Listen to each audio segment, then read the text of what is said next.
Welcome to Hood Champion Boxing and Sports. Please subscribe to the channel. In boxing, you find a way to win or you find a way to lose. Let me tell y'all something. Giovanni Santillan, he's the Suge Knight of boxing right now. This man come into the room, all them welterweights start hauling ass. Oh, Santillan Knight is in the room. You know what I'm saying? They don't want nothing to do with Santillan, Giovanni Santillan, after he came out here and tranquilized Alexis Rocha. I'm telling you right now, they are running scared. But understand this, right? Now that Santillan has tranquilized Alexis Rocha and bumped him, right? Check this out. Let me show you something, man. Okay. Now that he's for the WBO column, right? He's just totally destroyed Rocha. So now Santillan is the guy. The WBO's already updated all of their information, their ranking stack. Santillan's replaced Rocha as the number one now, which you can understand how that happened. But for those of you saying, okay, so what's next for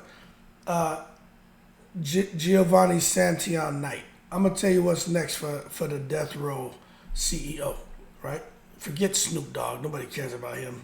We're having fun with the whole Death Row Suge Knight thing, so we're going to stick to this. We're going to act like Suge Knight is still the CEO.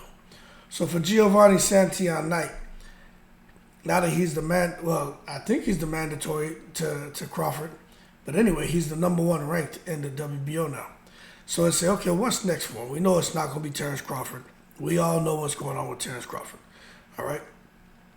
So when you take a look at it, since Giovanni Santillan, who was ranked number 5 by the WBO, now he's number 1.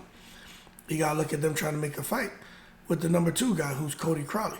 The problem is, Cody Crowley, he got some stuff that he's trying to work through because, he just announced retirement from boxing, which is all bull crap. Cody Crowley's not going anywhere. So, but I tell you what, if he and Rocha fight, not Rocha, he and Santillan fight, that is going to be an exciting fight because Cody Crowley doesn't know anything but to come forward. And we all saw with Santillan. Santillan is coming forward. Like he's trying to like it's one thing to want to win a fight. You know what I'm saying? But I'm still trying to process what I saw this weekend. I'm being honest with you. Like the way he was throwing those shots, man. And I knew that Robert Garcia would make a difference in Santillan's performance. I knew that would happen. Saw him throwing the right hand over the top, in close, boom, turning it over, forehead, behind the ear. I saw the shots he was throwing. They're very strategic in the placement on the shots. But it's the rapid succession of hooks, shots on the inside, and the work rate, man. So when we talk about that, right, I'm telling you, I'm sitting here like in disbelief. That was crazy, the way he demolished Rocha. But that being said, if Cody Crowley was to fight him, Rocha destroys him. If Rocha, I keep saying Rocha because I'm looking at the name. If Santillan was to fight Crowley, Santillan destroys Crowley. If Santillan fought Rashidi Ellis, if Rashidi Ellis worked on his stamina, Rashidi Ellis has a pretty good chance. The problem is, if you don't have an engine on you, and when I say engine, I mean stamina, you're going to be in trouble with Santillan.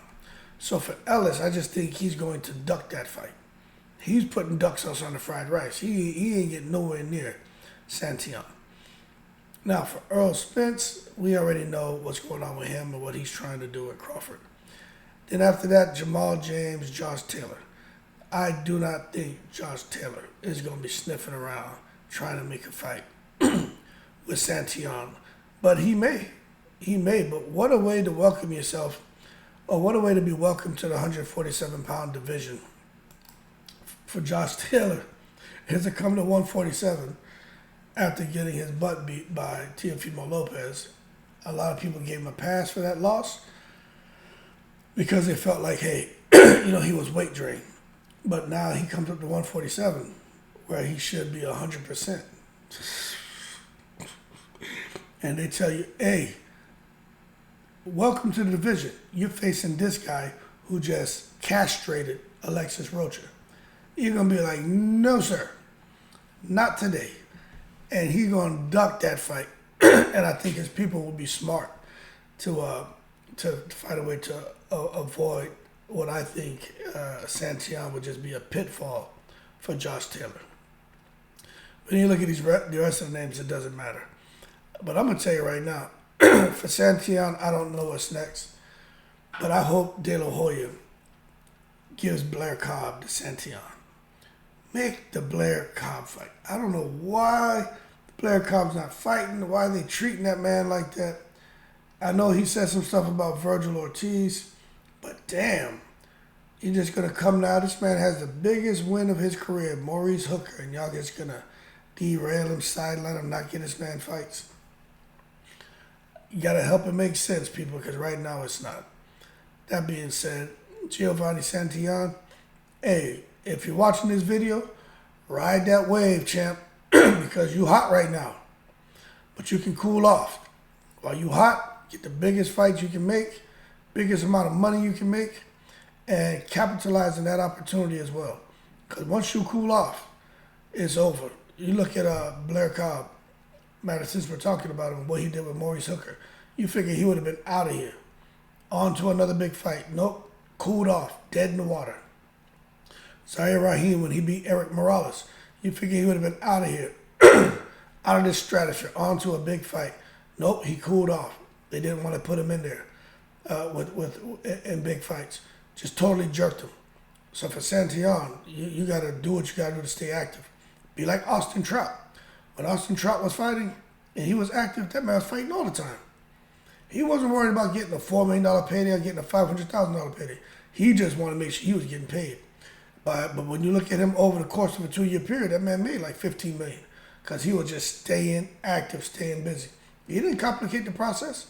He knew he had a shelf life. And he said, well, while I'm here, I'm healthy, I'm active, and I can do it, I'm going to grind it out. That's why this man's chilling. A lot of people can learn from Austin Trout. Win, lose, or draw, he was going to fight. He's taking that money. He ain't making nothing complicated. He's like, you can sit there and complain and quarrel all you want. I'm going to go out here and get this money. So while you complaining and feeling like you deserve a $10 million payday, I would have fought 3-4 times already and made that much, if not more.